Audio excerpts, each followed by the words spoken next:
misconception, a misunderstanding that Mary is someone whom we adore. We do not adore Mary. We venerate Mary.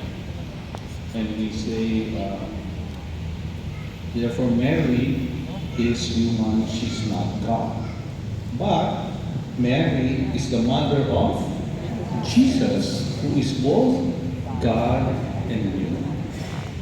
That's why for some of you who are in Guadalupe, there's the parish there. It's Alliance of Two Hearts. But I think, if I'm correct, it started with Alliance of Twin Hearts. But Rome has corrected that. Dili man sila twin, hindi man sila pangmahal. Kaya Alliance of Two Hearts.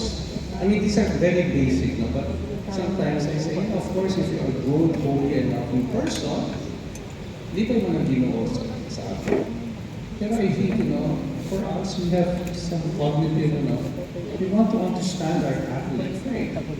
Pag di natin masabi yung mga mysteries about our Catholic faith, our doctrines, paano po magtuo sa inyong faith tradition?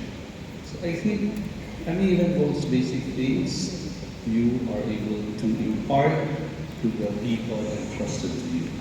And therefore, I present to you only one challenge. And probably something that you can inculcate and be able for us to appreciate better. Is that for people, those entrusted to you, even kids, especially kids, and if there are adults, for you to focus on the Eucharist. Because the Eucharist is really the source and summit of the liturgical life. I mean, the Eucharist, even for children, even though it's by old memory, pag mag-ingon ka, ang Ginoo man ka ninyo, at diba sana sila maaraw sa kaninyo. If you will see our celebrations of the Eucharist, sometimes kaluoy man, wala man nag-participate, more spectator lang. Sa tinuod, in my own experience as a priest, I always feel energized when I celebrate the Eucharist. I haven't done it here in Cebu, but whenever I celebrate the Eucharist in Christmas, whether it's a city person, whether it's the national person in Muntinlupa, people there singing out. They participate. They are part of a celebration, if we consider celebration. Therefore, they are not spectators. Pero dito, di ba, kaya ako theoretically, pag Sunday, sa tingod lang, pareho, kung mag-participate lang ang mga tao, ang Sunday, we don't need a commentator. The people will just respond. Tapos, kumanta man kayo. Pag wala kayo sa tona, ayaw mag-be part of choir. Okay, part of the limitation yan. But sing it out, and the Lord will be very happy. Malipay naman ang Ginoo na comes with pictures. And therefore, if we focus on the Eucharist, we know the many meanings of the Eucharist. No? The Eucharist is thanksgiving. Salamat kita sa Ginoo, sa tanan ng mga grasya o mga blessing na ating nagdahula. The Eucharist is also a meal. Okay, we are nourished.